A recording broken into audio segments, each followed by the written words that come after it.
kur fjala bëhet armë dhe gënjeshtra ndes zjarrin. Darka e të nominuarve në Big Brother Kosova duhet të ishte një moment reflektimi. Një tryez ku fjalët peshohen, ku mendimet ndahen me kujdes dhe ku tensioni, sado i pranishëm, mbahet nën kontroll. Por sonte, ajo darkë u shndërrua në një arenë. Jo për shkak të së vërtetës, por për shkak të një gënjeshtre. Alba flet. Me një qetësi që duket e menduar, por me një qëllim të qartë, të mbjellë dyshim. Ajo thotë se Klodi dhe Eliona Mezi presin të dalin jashtë, se nuk janë më të përqendruar në lojë, se mendjen e kanë te fama, te nami që do të bëjnë pasi të përfundoj Big Brother Kosova. Fjalë të thëna jo si mendim personal, por si fakt, si diçka që sipas saj dihet.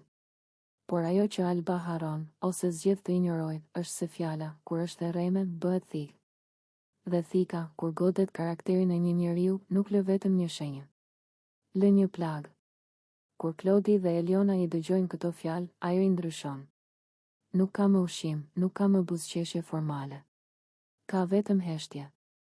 Një heshtje që nuk është qetësi, por përmbajtje. Eliona shikon poshtë, jo sepse ndihet fajtore, por sepse po përpiqet të kuptojë si një gënjeshtër mund të thuhet kaq lehtë, kaq hapur, kaq pa ndjeshmëri. Për Elionën, kjo nuk është vetëm lojë. Është një sulm ndaj seriozitetit të saj, ndaj rrugëtimit që ka bërë brenda shtëpisë, ndaj përkushtimit që ka treguar çdo ditë. Ajo nuk ka folur kurrë për jashtë. Nuk ka bërë plane për famë. Ajo ka jetuar momentin, ditën, presionin. Dhe sonte dikush përpiqet t'ia rrëmbej këtë realitet me një fjali të vetme. Por Klodi nuk hesh gjallë. Reagimi i tij nuk vjen i matur, nuk vjen i llogaritur. Vjen i pastër, i papërpunuar, i dhimbshëm. Sepse kur një njeri ndjen se po i shtrembërojnë të vërtetën, nervi fiton ndaj strategjisë. Ai shpërthen. Zëri i ngrihet. Fjalët i dalin pa filtr. Dhe në atë moment, Klodi e shan Albën rënd, me fjalë që shtëpia i dëgjon, por që publiku i kupton më shumë si shpërthim se sa si fyerje. Qërop. Nuk është justifikim. Është shpjegim. Sepse ky shpërthim nuk lind nga dëshira për të poshtëruar, por nga ndjenja e padrejtësisë. Nga fakti që dikush po flet në emrin e tij, po i vë fjalë në gojë që ai nuk i ka thënë kurrë, po i ndërton një imazh që nuk e përfaqëson. Alba, në atë moment, nuk është më thjesht një banore që shpreh mendim. Ajo bëhet simboli i asaj që ndodh shpesh në Big Brother, përdorimi i gënjeshtrës si strategji.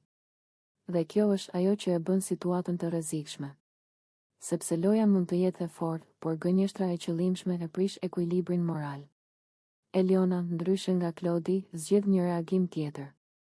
Ajo flet pak, por flet qartë. Ajo mohon. Me dinjitet. Me një qetësi që kontraston fort me kaosin emocional përreth.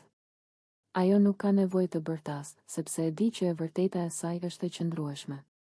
Dhe ndoshta kjo e dhemb Albën më shumë se çdo sharje. Sepse sonte në atë tryez, publiku sheh dy mënyra përballjeje me padrejtësinë, shpërthimin dhe heshtjen e fortë.